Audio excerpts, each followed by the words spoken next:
The Haunted Mind, Nathaniel Hawthorne.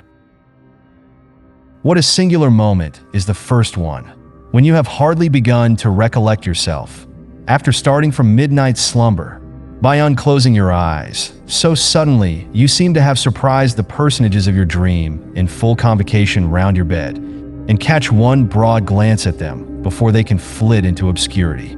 Or, to vary the metaphor, you find yourself for a single instant wide awake in that realm of illusions whither sleep has been the passport, and behold its ghostly inhabitants and wondrous scenery with a perception of their strangeness, such as you never attain while the dream is undisturbed.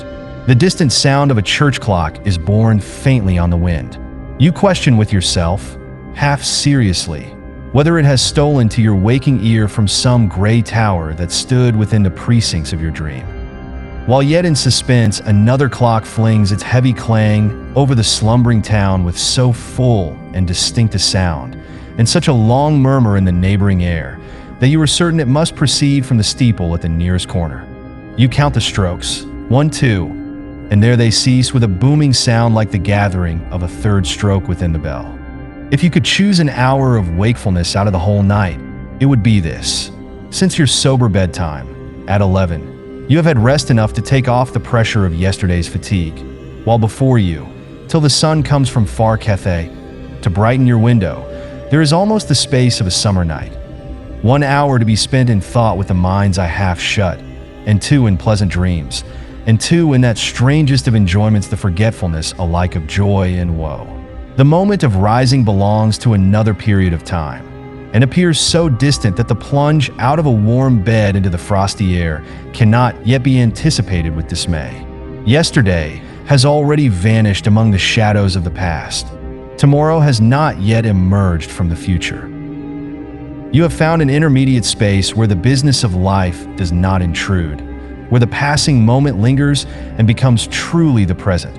A spot where Father Time, when he thinks nobody is watching him, sits down by the wayside to take breath.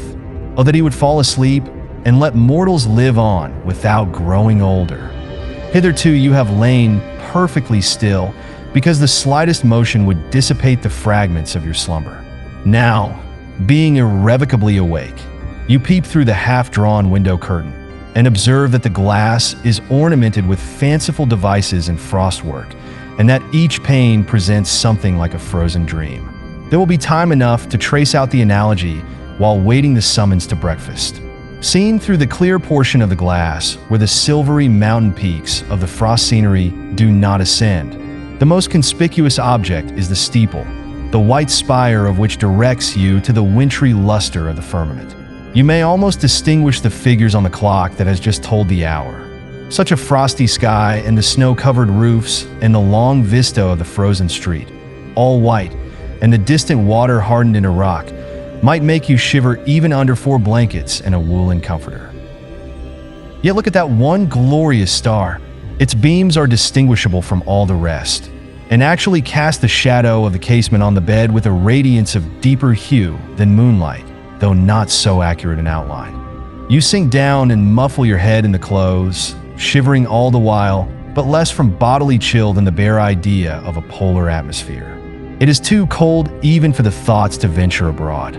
You speculate on the luxury of wearing out a whole existence in bed like an oyster in its shell, content with the sluggish ecstasy of inaction, and drowsily conscious of nothing but delicious warmth such as you now feel again. Ah, that idea has brought a hideous one in its train. You think how the dead are lying in their cold shrouds and narrow coffins through the drear winter of the grave, and cannot persuade your fancy that they neither shrink nor shiver when the snow is drifting over their little hillocks and the bitter blast howls against the door of the tomb. That gloomy thought will collect a gloomy multitude and throw its complexion over your wakeful hour.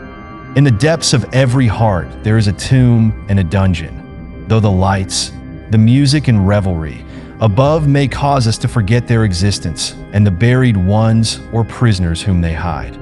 But sometimes, and oftenest at midnight, those dark receptacles are flung wide open. In an hour like this, when the mind has a passive sensibility, but no active strength, when the imagination is a mirror imparting vividness to all ideas without the power of selecting or controlling them. Then pray that your griefs may slumber and the brotherhood of remorse not break their chain. It is too late. A funeral train comes gliding by your bed in which passion and feeling assume bodily shape and things of the mind become dim specters to the eye. There is your earliest sorrow, a pale young mourner wearing a sister's likeness to first love, sadly beautiful, with a hallowed sweetness in her melancholy features and grace in the flow of her sable robe. Next appears a shade of ruined loveliness with dust among her golden hair and her bright garments all faded and defaced, stealing from your glance with drooping head, as fearful of reproach.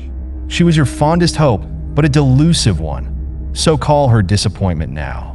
A sterner form succeeds, with a brow of wrinkles, a look and gesture of iron authority.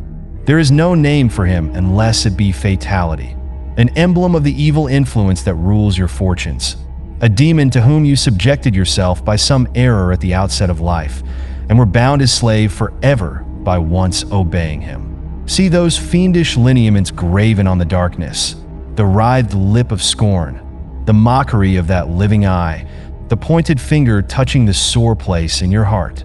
Do you remember any act of enormous folly at which you would blush, even in the remotest cavern of the earth? Then recognize your shame. Pass, wretched band. Well for the wakeful one if, riotously miserable, a fiercer tribe do not surround him. The devils of a guilty heart that holds its hell within itself. What if remorse should assume the features of an injured friend? What if the fiend should come in woman's garments with a pale beauty amid sin and desolation, and lie down by your side? What if he should stand at your bed's foot in the likeness of a corpse with a bloody stain upon the shroud? Sufficient without such guilt is this nightmare of the soul, this heavy, heavy sinking of the spirits, this wintry gloom about the heart, this indistinct horror of the mind blending itself with the darkness of the chamber. By a desperate effort you start upright, breaking from a sort of conscious sleep and gazing wildly round the bed, as if the fiends were anywhere but in your haunted mind. At the same moment, the slumbering embers on the hearth send forth a gleam which palely illuminates the whole outer room and flickers through the door of the bedchamber, but cannot quite dispel its obscurity. Your eye searches for whatever may remind you of the living world. With eager minuteness, you take note of the table near the fireplace, the book with an ivory knife between its leaves, the unfolded letter, the hat, and the fallen glove. Soon the flame vanishes, and with it the whole scene is gone, though its image remains an instant in your mind's eye when darkness has swallowed the reality. Throughout the chamber there is the same obscurity as before, but not the same gloom within your breast. As your head falls back upon the pillow, you think, in a whisper be it spoken, how pleasant in these night solitudes would be the rise and fall of a softer breathing than your own, the slight pressure of a tenderer bosom, the quiet throb of a purer heart, imparting its peacefulness to your troubled one, as if the fond sleeper were involving you in her dream. Her influence is over you, though she have no existence but in that momentary image. You sink down in a flowery spot on the borders of sleep and wakefulness, while your thoughts rise before you in pictures, all disconnected, yet all assimilated by a pervading gladsomeness and beauty. The wheeling of gorgeous squadrons that glitter in the sun is succeeded by the merriment of children round the door of a schoolhouse beneath the glimmering shadow of old trees at the corner of a rustic lane. You stand in the sunny rain of a summer shower and wander among the sunny trees of an autumnal wood and look upward at the brightest of all rainbows overarching the unbroken sheet of snow on the American side of Niagara. Your mind struggles pleasantly between the dancing radiance round the hearth of a young man and his recent bride and the twittering flight of birds in spring about their new-made nest.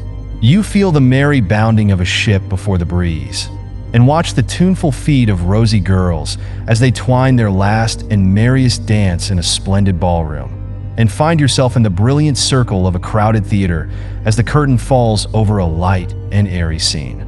With an involuntary start you seize hold on consciousness, and prove yourself but half awake by running a doubtful parallel between human life and the hour which has now elapsed.